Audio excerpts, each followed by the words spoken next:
This is the empty box for a Cadillac plastic model made by Premier.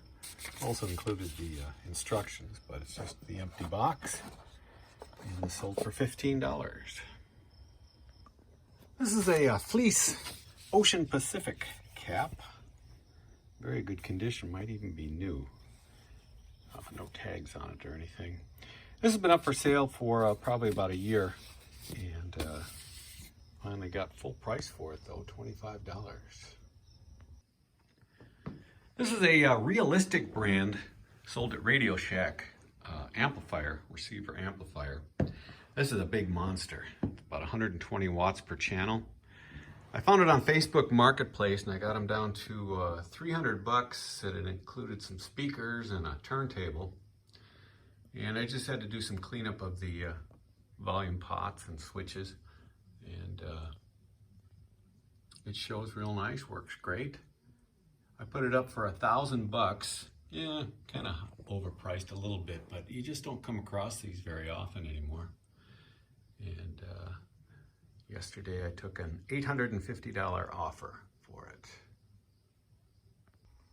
Another small auto part. This is the alternator gauge off a 77 Mustang 2, and this sold for $20.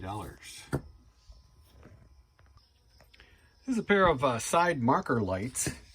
They go on the front fenders of a Mustang 77, 76, Mustang 2, and these sold separately for $25 a piece to the same guy. And strangely enough, they're going to Finland. Imagine that's a rare car in Finland. This is a Vibrachime. It's a carillon, which is basically used in churches. These are tiny little chimes that are operated by a keyboard and then amplified. I've had this is the cabinet, for quite some time, and just never, I knew I couldn't sell it or try and ship it. It's just too heavy and bulky. I mean, I suppose I could have, but it's not working, and I kind of just had it sitting in a corner for quite a while. So today I decided to dismantle it and list the parts, including this keyboard. This is the amplifier that also came out of it, and this should bring a pretty penny. Other parts that I've dismantled so far, the speaker grill. But this little keyboard, the reason I didn't want to try and fix it is because the cord was already cut. It's a cable with many different colored wires inside. But the keyboard's in good shape. Somebody's trying to sell a similar keyboard off of a different model of Vibrachime. It's made by, I believe it's pronounced Moss Row. And somebody's trying to sell one for a lot of money, and I just don't think it's worth that much. There's very few of these for sale, although they do. A couple that have sold complete and working have gone for over $500. So I just put this up real quick just a few minutes ago for $65. So obviously I probably priced it too low, but it sold right away.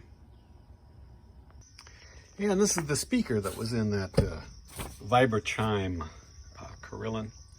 This is a Jensen speaker, 8-ohm speaker, right there. And these are highly sought after, especially the vintage ones. I've already got the protective cardboard over it when I stored it yesterday, and sold right away for $50. This is the push button function control off of a Sansui amplifier that I couldn't fix, so I parted it out, and this one piece sold for 20 bucks. This is a miniature reel-to-reel tape recorder made by Lloyd's. Kind of an ingenious design.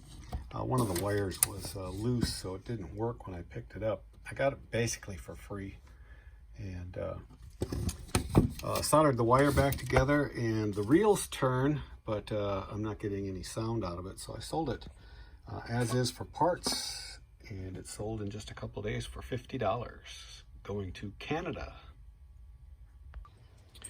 This is the amplifier from that Moss Row Vibrachime. that I had sitting around for so long, and finally decided to sell the parts off it. And so far, every major part I've listed has sold very quickly. This is untested, but it's pretty clean.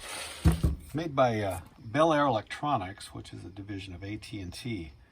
And a little research told me that Fender guitar amps, Leo Fender, used some of the design schematics from these amps to incorporate into his guitar amps, which of course are very valuable, especially from the 50s, as this amplifier is. So I'm sure this is going to be converted into a guitar amplifier. Won't take much.